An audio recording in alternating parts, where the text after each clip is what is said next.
आदरणीय मेरे प्रिय दोस्तों और भक्तों, गरुड़ पुराण के 8वें अध्याय पिछले वृतांत में हमने इसको आधा आपके समक्ष पेश किया था। अध्याय बड़ा होने के कारण उसका अगला भाग आज आपकी सेवा में प्रस्तुत कर रहा हूँ। और दोस्तों, पिछले वृतांत में हम कहाँ तक पहुँचे थे वो भी आपको रिमाइंड करवा रहा हूँ, याद करवा रहा हूँ। दोस्तों, इसमें एक श्लोक पढ़ा था हमने। भवसागर मग्नानां शोकतापोर्मिदुःखिनां त्राता त्वं हि जगन्नाथ शरणागत वत्सल। तो इसका भावार्थ मैंने आपको बताया था। हे जगन्नाथ, हे शरणागत वत्सल, भवसागर में डूबे हुए शोक संताप की लहरों से दुख प्राप्त करते हुए जनों के आप ही रक्षक हैं। हे ब्राह्मण श्रेष्ठ विष्णु रूप भूमिदेव, आप मेरा उद्धार कीजिए। मैंने दक्षिणा के सहित यह वैतरणी रूपिणी गौ आपको दान में दिया है। आपको नमस्कार है। मैं महा भयावह यम मार्ग में 100 योजन विस्तार वाली उस वैतरणी नदी को पार करने की इच्छा से आपको इस वैतरणी गौ का दान देता हूँ। आपको नमस्कार है, आपको प्रणाम है। तो दोस्तों, इसके आगे चलते हैं। धेनुके मां प्रतीक्षस्व यमद्वार महापथे उत्तीर्णार्थ देवेश वैतरण्ये नमोस्तु ते। गावो मे अग्रतः सन्तु गावो मे सन्तु पृष्ठतः गावो मे हृदय सन्तु गवां मध्ये वस्याम्यहम्। या लक्ष्मी सर्वभूतानां या च देवे प्रतिष्ठिता धेनुरूपेण सा देवी मम पापं व्यपोहतु इति मंत्रैश्च सम्प्रार्थ्य सांजलिर्धेनुकां यममः सर्वं प्रदक्षिणीकृत्य ब्राह्मणाय निवेदयेत्। हे वैतरणी धेनु, हे देवेशी, यमद्वार के महामार्ग में वैतरणी नदी को पार कराने के लिए आप मेरी प्रतीक्षा करना। आपको नमस्कार है। मेरे आगे भी गौएं हों और मेरे पीछे भी गौएं हों, मेरे हृदय में भी गौएं हों और मैं गौओं के मध्य में निवास करूं। जो लक्ष्मी सभी प्राणियों में प्रतिष्ठित हैं तथा जो देवता में प्रतिष्ठित हैं, वे ही धेनु रूपा लक्ष्मी देवी मेरे पाप को नष्ट करें। इस प्रकार मंत्रों से भली भांति प्रार्थना करके हाथ जोड़कर गौ और यम की प्रदक्षिणा करके सब कुछ ब्राह्मण को प्रदान करें। दोस्तों, इसके आगे श्लोक आता है। एवं दद्याद्विधानेन योगां वैतरणी खग सयाति धर्म मार्गेण धर्मराज सभांतरे स्वस्थावस्थ शरीरे तुम वैतरण्या व्रतम चरेत देया च विदुषा धेनुस्तां नदी तर्तुमिच्छता। सानायति महामार्गे गोदानेन नदी खग तस्मादवश्यं दातव्यं पुण्यकालेषु सर्वदा। गंगादिस्वर्तीर्थेषु ब्राह्मणावस्थेषु च चन्द्रसूर्योपरागेषु संक्रांतो दर्शवासरे अयने विषुवे चैव व्यतिपाते युगादिषु अन्येषु पुण्यकालेषु दद्यादगोदानमुत्तमम्। हे खग, इस विधान से जो वैतरणी धेनु का दान करता है वह धर्म मार्ग से धर्म राज की सभा में जाता है। शरीर में स्वस्थ अवस्था में ही वैतरणी विषयक व्रत का आचरण कर लेना चाहिए और वैतरणी पार करने की इच्छा से विद्वान को वैतरणी गऊ का दान करना चाहिए। हे खग, वैतरणी गऊ का दान करने से महामार्ग में वो नदी नहीं आती। इसीलिए सर्वदा पुण्य काल में गऊ दान कर देना चाहिए। गंगा आदि सभी तीर्थों में, ब्राह्मणों के निवास स्थानों में, चंद्र और सूर्य ग्रहण के काल में, संक्रांति में, अमावस्या तिथि में, उत्तरायण और दक्षिणायन यानी के कर्क और मकर संक्रांति के अवसर पर, विषुव अर्थात मेष और तुला की संक्रांति में, व्यतिपात योग में, युग आदि तिथियों में तथा अन्यान्य पुण्य कालों में उत्तम गौदान देना चाहिए। दोस्तों, जब कभी भी श्रद्धा उत्पन्न हो जाए और जब भी दान के लिए सुपात्र प्राप्त हो जाए, वही समय दान के लिए पुण्य काल है। क्योंकि संपत्ति अस्थिर है, शरीर नश्वर है, संपत्ति सदा रहने वाली है नहीं और मृत्यु प्रतिक्षण निकट आती जा रही है। इसीलिए धर्म का संचय करना चाहिए। अपनी धन संपत्ति के अनुसार किया गया दान अनंत फल वाला होता है।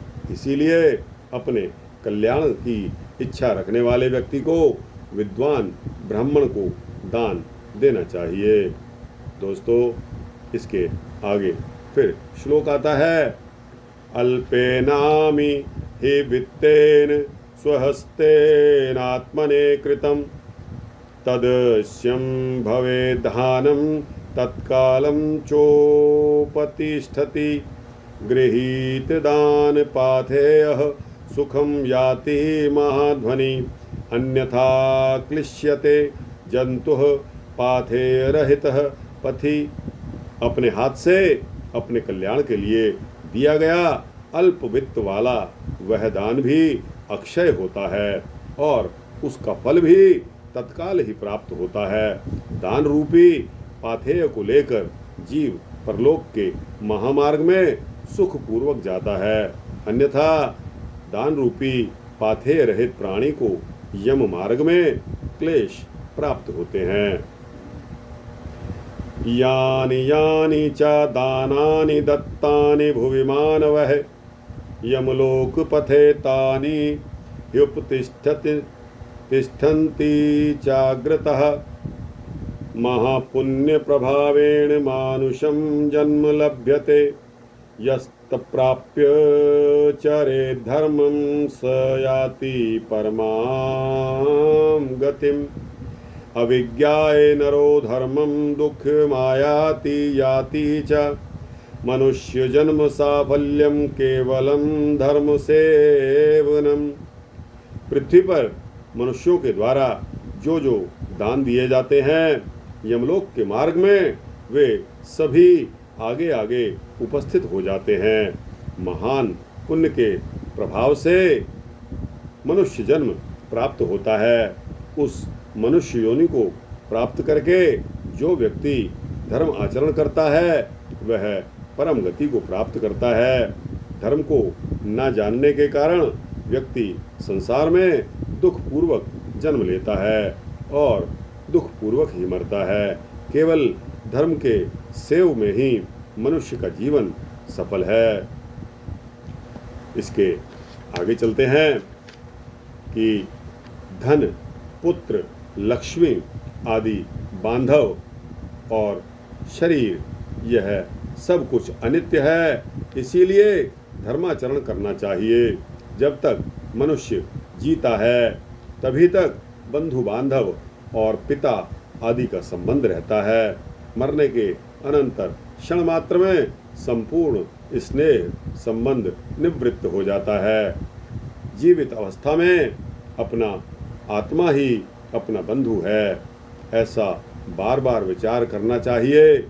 मरने के अनंतर कौन उसके उद्देश्य से दान देगा, ऐसा जानकर अपने हाथ से ही सब कुछ दान देना चाहिए, क्योंकि जीवन अनित्य है। बाद में अर्थात उसकी मृत्यु के पश्चात कोई भी उसके लिए दान नहीं देगा। मृत शरीर को काठ और ढेले के समान पृथ्वी पर छोड़कर बंधु बांधव विमुख होकर लौट जाते हैं। केवल धर्म ही उसका अनुगमन करता है। धन संपत्ति सब घर में ही छूट जाती है। सभी बंधु बांधव शमशान में छूट जाते हैं, किंतु प्राणी के द्वारा किया हुआ शुभ अशुभ कर्म परलोक में उसके पीछे पीछे जाता है।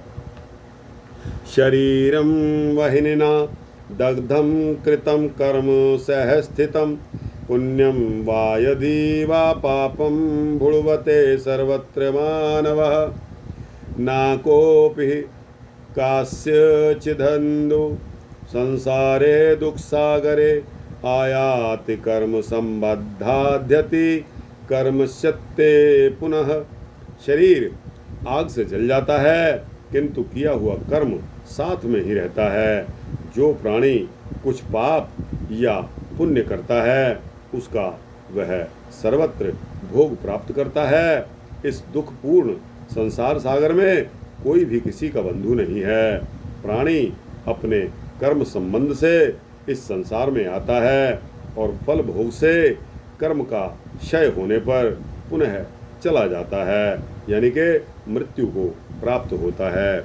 माता पिता पुत्र भाई बंधु और पत्नी आदि का परस्पर मिलन प्याऊ पर एकत्र हुए जंतुओं के समान या नदी में बहने वाले काष्ठ समूह के समान नितांत चंचल अर्थात अस्थिर है। किसके पुत्र, किसके पौत्र, किसकी भार्या, किसका धन, संसार में कोई किसी का नहीं है। इसीलिए अपने हाथ से स्वयं दान देना चाहिए। जब तक धन अपने अधीन है तब तक ब्राह्मण को दान कर दें, क्योंकि धन दूसरे के अधीन यानी कि पराया हो जाने पर दान देने के लिए कहने का उत्साह और साहस भी नहीं होगा। तो दोस्तों, यह 8वें अध्याय का 107वां श्लोक मैंने आपके समक्ष रखा। इसके आगे चलते हैं। पूर्व जन्म में किए हुए दान के फलस्वरूप यहाँ बहुत सारा धन प्राप्त हुआ है। इसीलिए ऐसा जानकर धर्म के लिए धन देना चाहिए। धर्म से अर्थ की प्राप्ति होती है, धर्म से काम की प्राप्ति होती है और धर्म से ही मोक्ष की भी प्राप्ति होती है। इसीलिए धर्म आचरण करते रहना चाहिए। धर्म श्रद्धा से धारण किया जाता है, बहुत सी धनराशि से नहीं। अकिंचन मुनिगण भी श्रद्धावान होकर स्वर्ग को प्राप्त हुए हैं। पत्रम पुष्पम फलम तोयम यो मे भक्त्या प्रयच्छति तदहं भक्त्युपहृतमश्चनामि प्रियेमात्मनः तस्मादवश्यं दातव्यं तदा दानं विधानतः अल्पं वा बहुवेति मा गणनां नैव कारयेत् धर्मात्मा च स पुत्रो वै दैवतैरपि पूज्यते दापयेद्यस्तु दानानि पितरं यातुनं भुवि पित्रोर्निर्मितं यद्धितं पुत्रः मात्रे समर्पितम् आत्मापि पावितस्तेन पुत्र पौत्र प्रपौत्रकः पितुः शतगुणं पुण्यं सहस्रं मातुरेव च भगिनी दशसाहस्रं सोदरे दत्तमक्षयम्। जो मनुष्य पत्र पुष्प फल अथवा जल मुझे भक्ति भाव से समर्पित करता है, उस संयत आत्मा के द्वारा भक्ति पूर्वक दिए गए पदार्थों को मैं प्राप्त करता हूँ। इसीलिए विधि विधान पूर्वक अवश्य ही दान देना चाहिए। थोड़ा हो या अधिक इसकी कोई गणना नहीं करनी चाहिए। जो पुत्र पृथ्वी पर सड़े हुए आतुर पिता के द्वारा दान दिलाता है, वह धर्मात्मा पुत्र देवताओं के लिए भी पूजनीय होता है। माता पिता के निमित्त जो धन पुत्र के द्वारा सतपात्र को समर्पित किया जाता है, उससे पुत्र, पौत्र और प्रपौत्र के साथ वह व्यक्ति स्वयं भी पवित्र हो जाता है। पिता के उद्देश्य से किए गए दान को पिता के उद्देश्य से किए गए दान से 100 गुना, माता के उद्देश्य से किए गए दान से 1000 गुना, बहन के उद्देश्य से किए गए दान से 10,000 गुना और सहोदर भाई के निमित्त किए गए दान से अनंत गुना पुण्य प्राप्त होता है। ना चैवोपद्रव दार्तुन वा नरकयातनाः मृत्युकाले न च भयं यमदूत समुद्भवम् यदि लोभान् यच्छन्ति काले ह्यातुरसंज्ञके मृताः शोचन्ति ते सर्वे कदर्याः पापिनः खग पुत्राः पौत्राः सहभ्राता सगोत्राः सुहृदयस्तु ये यच्छन्ति नातुरे दानं ब्रह्मज्ञानास्ते न संशयः। दान देने वाला उपद्रवग्रस्त नहीं होता, उसे नरक यातना प्राप्त नहीं होती और मृत्यु काल में उसे यमदूतों से भी कोई भय नहीं लगता।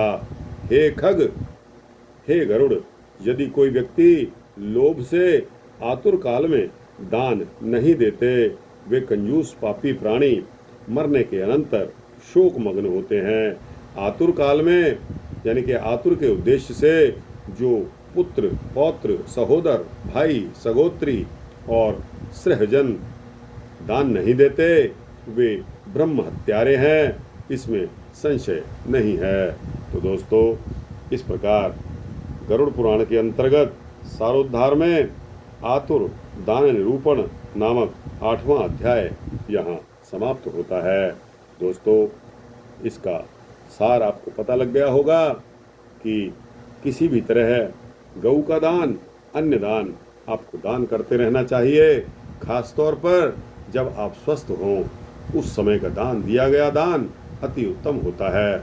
उसके पश्चात जो भी दान दिए जाते हैं, अगर आप अच्छी अवस्था में नहीं हैं तो दान का फल उतना नहीं मिलता जितना कि दान आप अपने हाथों से स्वस्थ अवस्था में कर जाते हैं। दोस्तों, सच्चाई बताऊं, सच्चाई तो यह है कि मैंने भी यह सोचा भी नहीं था कभी कि स्वस्थ अवस्था में दिए गए दान का फल अति उत्तम होता है बाकी दानों से। तो दोस्तों, अब पता लगा, धीरे धीरे ग्रंथ पढ़ने का यही फायदा मिलता है। दोस्तों, हर आदमी कंजूस है, आजकल इनकम भी लिमिटेड है, खर्चे ज़्यादा हैं, इसलिए व्यक्ति यही सोचता है कि अधिक से अधिक बचा लिया जाए। लेकिन दोस्तों, जिस परमपिता परमात्मा ने हमें जन्म दिया है, उसके प्रति हम अपना प्रेम, उसको याद रखें, हमेशा अपने अंग संग उसको हाजिर नाजिर समझकर उसकी सेवा में कुछ न कुछ समय हमें निकालकर अपने बहुमूल्य समय में से हमें भक्ति करनी चाहिए, हमें उसका भजन करना चाहिए, हमें याद करना चाहिए। तप तपस्या तो हमसे बहुत दूर हो गई हैं। तो दोस्तों, मैं तो यही कहूँगा कि जितना अधिक से अधिक समय आप उस परमपिता परमात्मा की याद में बिताएंगे, आपका अगला समय बहुत ही सुखद होता चला जाएगा। दोस्तों, यह वृत्तांत अच्छा लगा हो तो इसको लाइक और शेयर करते हुए दोस्तों, भक्तों, मित्रों, जिज्ञासुओं को पहुंचाना। कमेंट सेक्शन में अपने कमेंट्स भी देना और इस चैनल को सब्सक्राइब कर देंगे तो आपको इसी तरह के सूक्ष्म भक्ति वृत्तांत मिलते रहेंगे। जय श्री हरि, जय श्री विष्णु हरि।